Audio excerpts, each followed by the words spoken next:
2,621,392. A nice even figure. That's the number of babies who will be born next year in the United States. Of these babies, 118,481 will die before reaching their first birthday. Oh, well, what's a few babies, more or less? We've got lots of babies. It really doesn't matter if one baby lives or dies, or does it? Well, good morning, John. This is John Emerson Jones, Jr. Fine, healthy-looking boy, isn't he? But unfortunately, John won't have much chance to become President of the United States. Why? Well, here's one reason. Looks harmless, doesn't it? It's hard to believe that one small fly could keep Johnny from his chance to become president. And ordinarily, it couldn't. But there's just one thing wrong with this picture. Untreated sewage running into our pretty creek. And Mr. Fly's feet are not very clean. In fact, they're very filthy and loaded with germs like those that cause dysentery. If some of these dysentery germs should happen to infect Johnny at his age, he not only won't be president, the chances are just about 1 out of 2 that he won't even be alive. Stop! Can't anything be done to save Johnny? Oh, I suppose we could train all flies to wash their feet. Or shoot all flies. Or we could do away with all babies. But there must be a better answer than that. This is where I come into the picture. Your local health officer and my staff. Part of our job is to clean up just such unsanitary conditions, eliminate open sewage, do away with fly-breeding places, and give your Johnny a new shot at the presidency. Well, John, we got over that one all right, didn't we? Maybe you'll get to be a year old yet. But you've still got some very tough customers to meet on the path of your life, like whooping cough and diphtheria, rheumatic fever, and smallpox. But don't worry, John. That's where your local health officer, that's me, comes back into the picture. Another part of my job is to keep track of you and to see that you're properly immunized. Vaccinated and inoculated is another way of saying it. Or protected in other ways so that you have the weapons to fight back when these enemies attack you.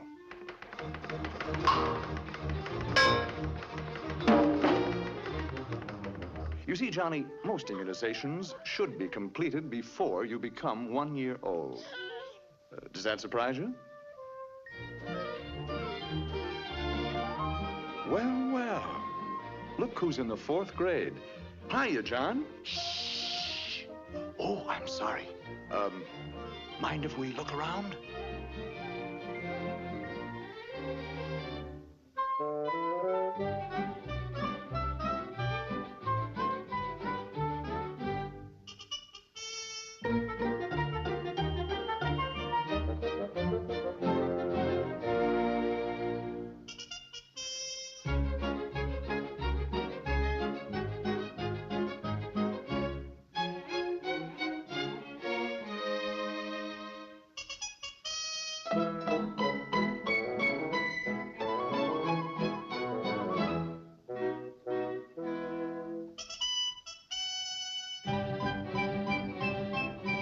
Looks like you're being well taken care of, Johnny.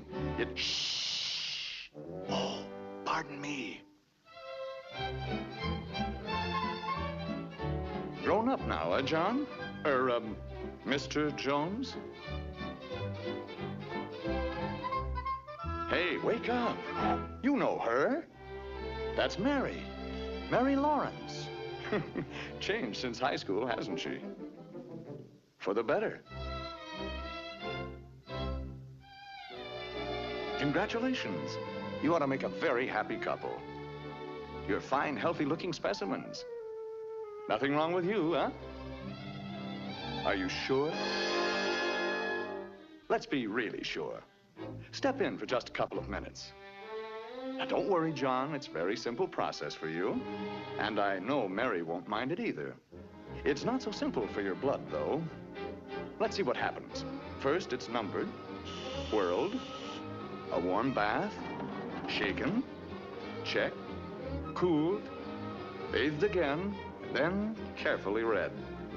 And aren't you lucky that you happen to live in a community that has a health department?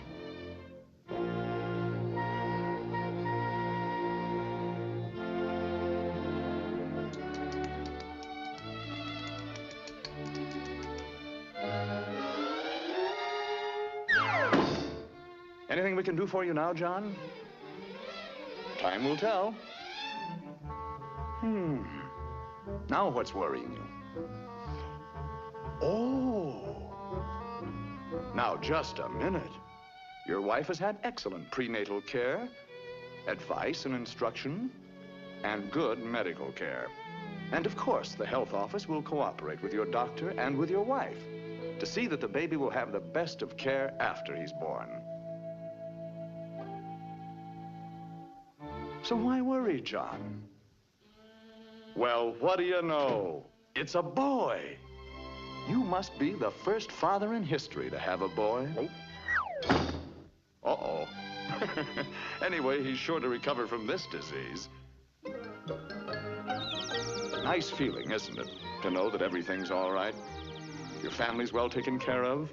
You don't have to worry too much about your health. But there's one thing you do have to worry about, John. And now that you're a family man, you've got to face it. A local health department is costing you. Yes, John, it's costing you real money.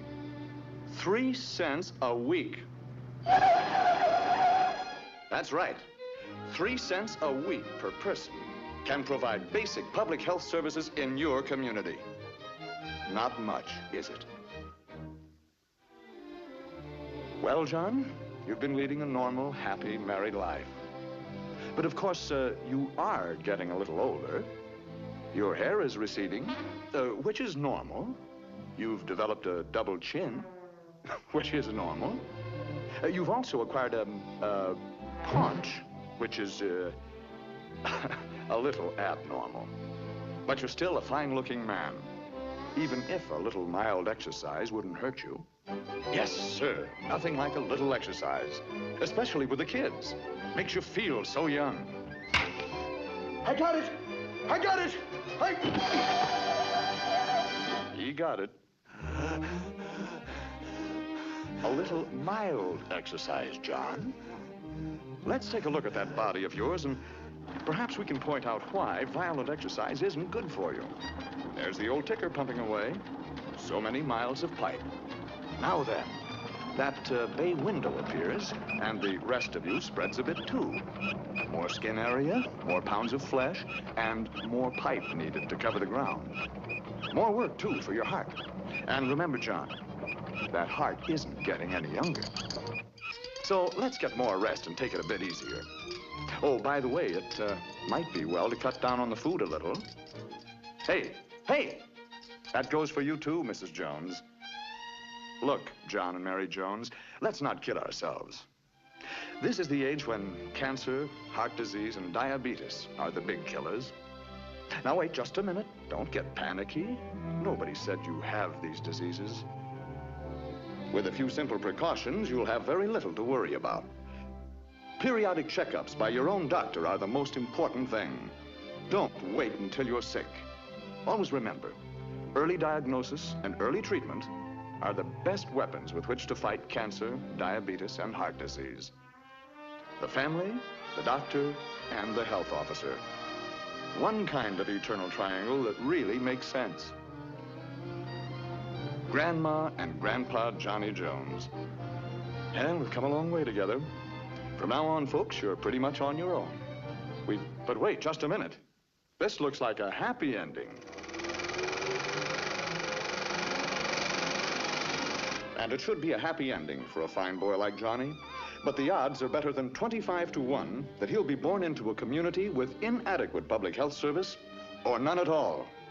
So it looks like Johnny's chances of being among the 118,481 new babies who'll die next year are pretty good, doesn't it? But let's get one thing straight. There's nothing about this figure that is sacred.